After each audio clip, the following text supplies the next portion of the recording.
The sun shone brightly on the Santa Monica Pier, where laughter, music, and the smell of cotton candy filled the air.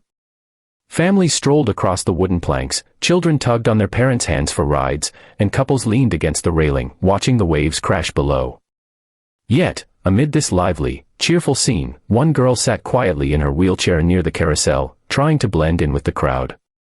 Her name was Marissa Hart, a 19-year-old whose life had changed forever after a car accident left her paralyzed from the waist down. She loved the pier. The spinning Ferris wheel, the echo of guitarists playing for tips, and the salty ocean breeze made her feel alive again. But what she feared most were people's stares, the way strangers looked at her chair before they looked at her face. That day, however, she told herself she wouldn't let fear stop her. She was going to roll along the pier, buy herself a lemonade, and enjoy the world like everyone else. She wanted to feel normal again. But normalcy was short-lived. 3 young men noticed her from across the boardwalk. They were loud, swaggering, and clearly trying to draw attention. One wore a floral shirt with his chest puffed out, tattoos creeping down his arms. The other 2 wore faded denim vests. They had been shoving each other, joking crudely, but when their eyes landed on Marissa, their grins grew sharper. They approached her slowly, like predators circling their prey. One of them leaned close and sneered, "Move, cripple." The words slashed through her like a knife. Marissa froze. She had grown used to whispers behind her back, but this was different. This was loud, cruel, and public. Before she could react, the man in the floral shirt laughed and swung his boot toward her wheelchair. The impact jolted her chair, sending her teetering sideways. She gasped, one hand shooting out to steady herself, the other clutching the wheel. She almost fell onto the pier planks. People nearby turned their heads, but instead of stepping forward, most just looked away. And that was when her heart sank, not because of the bully's words, but because of everyone else's silence. Friends, if you believe kindness should never stay silent, and that we all deserve second chances and respect, please take a moment to like, comment, and subscribe to Kindness Corner. Together, we can make stories like this matter. Marissa blinked back tears, but the men weren't finished. They jeered, mocking her as though her wheelchair was some kind of joke. "Bet you can't even get up without help," one of them sneered. Another laughed so hard he bent double, slapping his knee. Every word chipped away at her courage. She wanted to vanish, to roll herself away as fast as she could.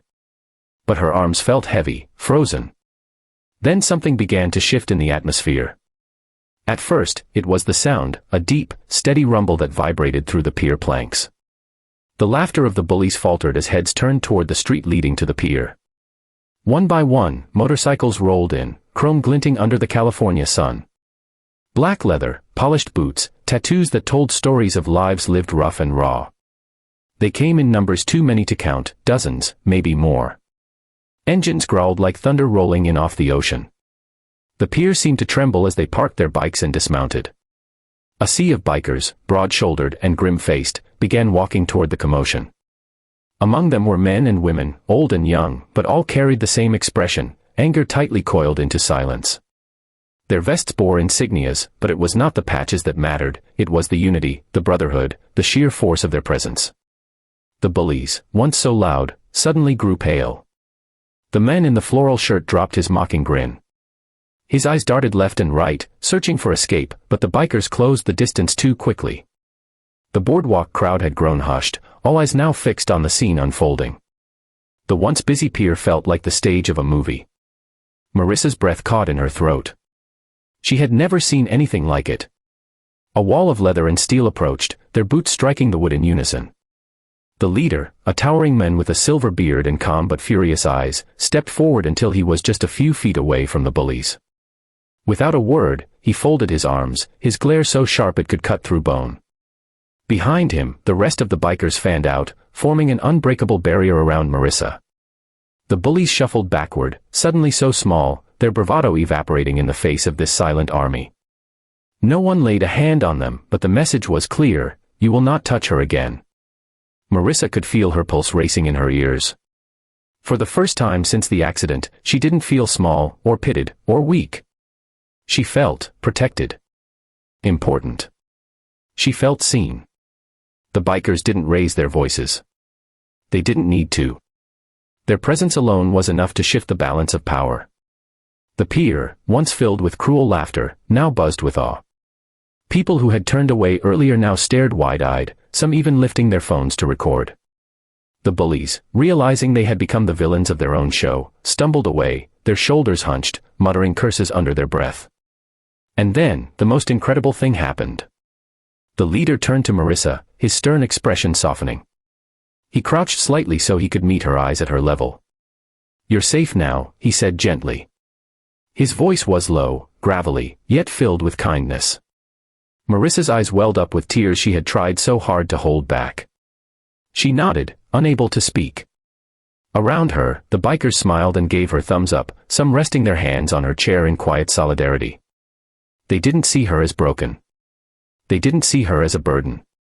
They saw her as someone worth standing up for. The moment stretched into something timeless. The Ferris wheel spun lazily in the background, the ocean breeze carried the salty air, and on that sunny California day, an army of bikers transformed a story of cruelty into a moment of unforgettable compassion. The crowd broke into applause. Children clapped, parents smiled with relief, and even strangers approached to pat Marissa's shoulder. But none of it compared to the warmth she felt knowing that, for once, the world had answered back to cruelty with courage. In the days that followed, Marissa's story spread beyond the pier. Videos uploaded online captured the exact moment when the bikers surrounded her, and soon it became a viral symbol of protection and kindness. People across the world commented, sharing their own stories of times when someone had stood up for them, or when they had failed to stand up for someone else. The story became more than hers, it became a reminder of what humanity could look like at its best. Before we end, I have one special request. Drop a comment below with the words, "Kindness protects," if you believe the world needs more people who stand up against cruelty.